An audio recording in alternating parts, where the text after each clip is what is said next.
할렐루야. 수요일 아침입니다. 다 평안하신 줄을 믿습니다. 날씨가 많이 서늘해졌습니다. 이곳은 아침 저녁으로는 막 추워요. 그래서 감기 좀 조심해야 합니다. 지난주에 그 플루샷을 많이 맞으셨는데 조금 앓지 않으셨습니까? 저는 어제 맞았는데 어제 오전에 맞았는데 오늘 아침까지는 약간 몸살기가 있더라고요. 몸살 기운을 내 몸에다가 집어넣은 거니까 당연하겠죠? 일단 다 아무 일 없으신 줄 압니다. 하나님의 말씀 읽겠습니다. 하나님의 말씀은 사도행전 19장 1절에서 7절까지 지난주에 읽었던 성경 구절 한 번 더 읽겠습니다. 사도행전 19장 1절에서 7절.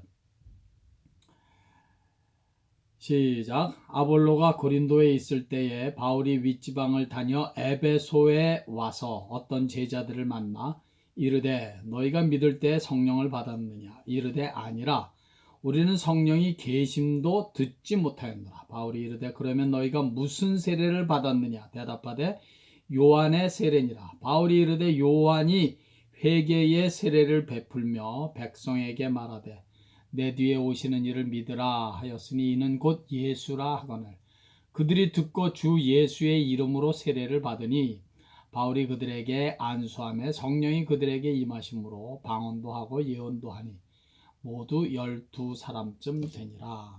아멘. 바울의 질문을 한 번 더 오늘 생각해 보고자 합니다. 너희가 믿을 때 성령을 받았느냐? 저들의 대답은 아니라 우리는 성령이 계심도 듣지 못하였노라. 그러니까 그들은 믿기는 했는데 예수를 믿긴 했어요. 그런데 성령에 대해서는 알지도 듣지도 못했다는 것입니다. 누군가 저들에게 성령에 대해서 가르쳐 줬으면 이런 대답을 하지 않았을 텐데 성령 하나님에 대한 지식이 전혀 없었기 때문에 그런 대답을 한 것입니다. 성령이 아니고서는 예수를 주라고 고백할 수 없다는 성경 말씀을 몰랐기 때문에 저들은 예수를 믿으면서도 이 믿음이 성령의 감동으로 인하여 생긴 믿음이라는 사실을 전혀 저들은 몰랐던 것입니다. 그래서 여러분, 가르침이 그래서 중요하고 전하는 자가 너무나 소중한 것입니다. 그래도 감사한 것은 오늘 본문의 에베소에서 온 제자들은 누군가 그들에게 예수를 전해 주었기 때문에 저들은 예수를 믿고 영접했습니다. 단지 그 믿음이 저들이 예수를 믿게 된 그 믿음이 성령의 감동과 도우심으로 믿을 수 있었다는 사실을 저들은 알지 못했을 뿐입니다. 그래서 우리 그리스도인들은 기회가 있는 대로 성경을 배워야 하고 또 그 배운 것을 열심히 전파하고 가르쳐야 합니다. 그래야 복음이 계속해서 전파되는 것입니다. 로마서 10장 14절 말씀을 한번 들어보십시오. 그런즉 그들이 믿지 아니한 일을 어찌 부르리요? 듣지도 못한 일을 어찌 믿으리요? 전파하는 자가 없이 어찌 들으리요? 그렇습니다, 여러분. 누군가 전파하는 자가 있어야 합니다. 누군가 가르쳐주는 자가 있어야 합니다. 그래야 복음이 전파되는 것이고 복음을 몰랐던 자들은 듣고 믿을 수가 있는 것이고 믿긴 믿었지만 무지했던 자들이 성경의 진리를 듣고 성숙한 믿음의 사람으로 변화돼 갈 수가 있는 것입니다. 이미 말씀드린 바와 같이 성령이 아니고서는 예수를 주로 영접하고 믿을 수가 없습니다. 이것은 일생에 단 한 번 있는 단회적인 사건입니다. 오늘은 믿었다가 구원을 얻고 며칠 후에는 다시 안 믿어져서 구원이 없어지고 또 조금 있다가 다시 영접하고 믿고 또 구원을 얻고 그러다가 며칠 후에 무슨 일이 생겨서 믿음이 그냥 흐지부지해져서 또 구원이 없어지고 구원이란 그런 것이 아닙니다. 그건 아직 예수를 제대로 믿고 만나고 영접한 것이 아닌 것입니다. 예수를 주님으로 믿고 영접하는 일은 평생에 단 한 번 있는 단회적인 사건입니다. 물론 예수를 믿고 신앙생활을 하는데 도중에 의심도 생기고 또 여러 가지 환경이나 상황 때문에 믿음에 연약해져서 방황하는 수는 얼마든지 있습니다. 그러나 그렇다고 근본적으로 예수를 다시 믿지 않게 됐다는 의미는 절대로 아닙니다. 진실로 예수의 보혈이 내 죄를 용서했다는 믿음으로 시작한 것이 사실이라면, 예수의 십자가와 부활을 믿음으로 구원을 얻은 것이 사실이라면, 그런 믿음은 평생에 단 한 번 있는 단회적인 사건입니다. 그러나 중요한 것은 그 이후, 예수를 믿고 영접한 이후 계속해서 말씀과 기도, 경건과 거룩한 삶을 통하여 믿음 생활이 병들지 않도록, 믿음이 약해지지 않도록, 믿음 생활이 중단되지 않도록 영적인 엑서사이즈를 끊임없이 해야 하는 과제가 우리 성도들에게, 예수 믿고 영접한 모든 하나님의 자녀들에게 남아있다는 사실은 매우 중요한 것입니다. 이것을 신학적으로 성화, sanctification이라고 하는 것입니다. 거룩을 향해 지속적으로 달려가는 그 과정인 것입니다. 정확히 말하면 이미 신분적으로 거룩해졌으니 거룩해진 하나님의 자녀답게 거룩한 삶을 살아가는 과정인 것입니다. 이 거룩한 삶을 위해서 그리스도인은 말씀과 기도, 예배를 통한 경건 생활이 지속적으로 공급돼야 하는 것인데, 이것을 성령 충만이라고 하는 것입니다. 에베소서 5장 18절, 술 취하지 말라, 이는 방탕한 것이니 오직 성령으로 충만함을 받으라.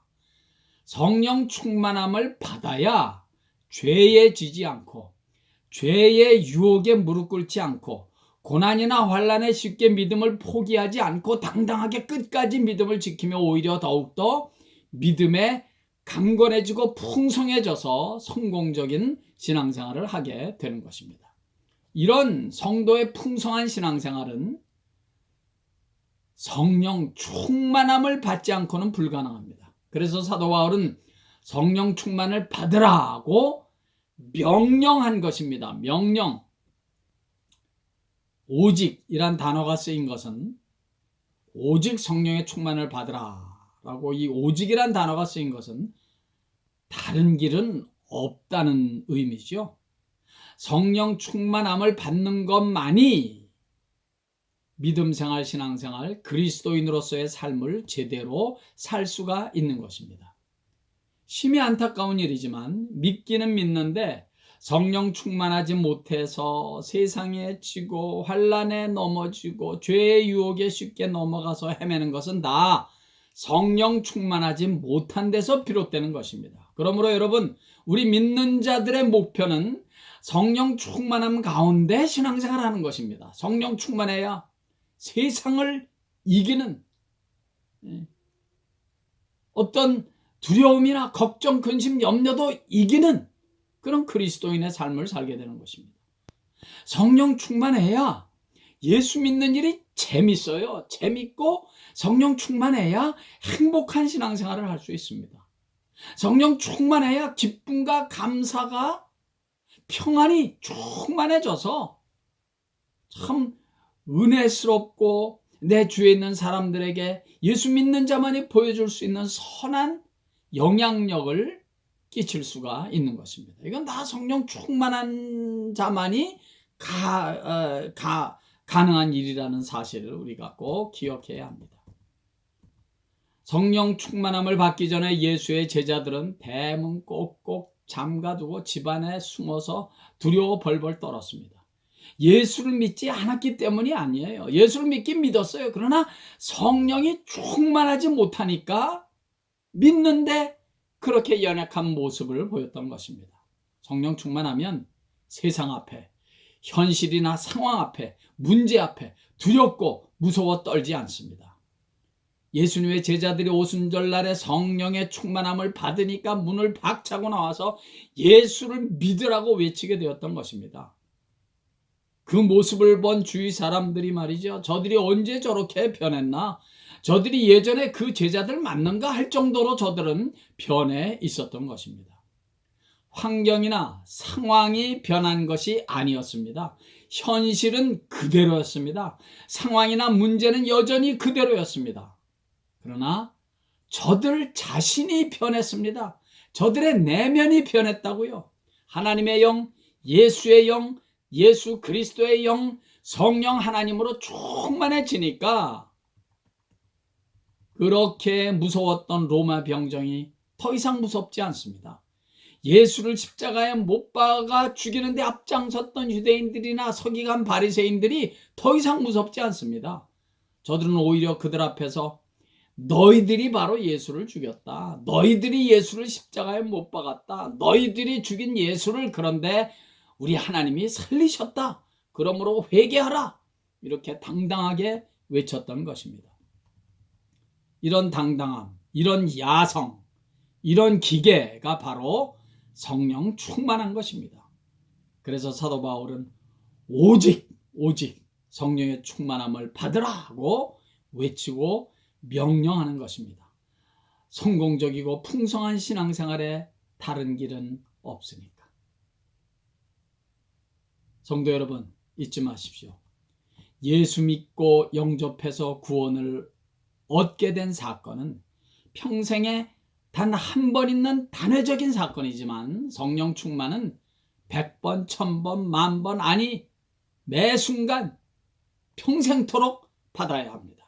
오늘 성령 충만함이 자동적으로 이번 주, 이번 달, 이번 해 자동적으로 지속되는 것이 아닙니다. 매일매일 매 순간 깨어서 우리는 성령 하나님으로 충만해져야 하는 것입니다. 그리고 매일 매 순간 성령으로 충만하기 위해서 말씀과 기도로 예배로 깨어 있어야 하는 것입니다.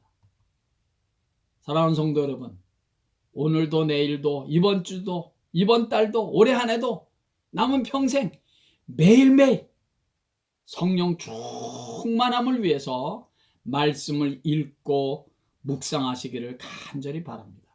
성령 충만한 성도의 삶을 위해서 매일매일 기도의 무릎을 꿇는 시간과 장소가 있기를 간절히 바랍니다. 성령 충만한 그리스도의 삶을 살기 위해서 남은 평생 예배에 성공하시고 전도하는 일에 성공하시고 주님의 몸된 교회를 섬기는 일에 성공하시기를 예수의 이름으로 간절히 축원합니다. 할렐루야. 아버지 하나님,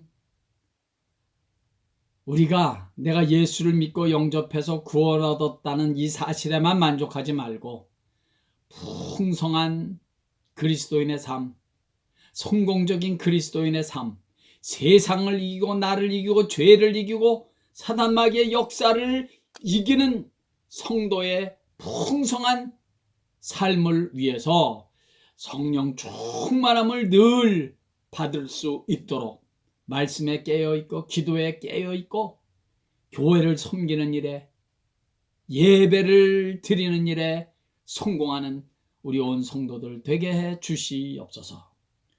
그런 성령 충만한 삶을 오늘도 살게 하시고 내일도 이번 주도 남은 한 해도 남은 평생 성령 충만한 삶을 살아가는데 승리하는 우리 온 성도들 되게 해 주시옵소서. 예수님의 귀하신 이름으로 축복하옵고 기도하옵나이다. 아멘.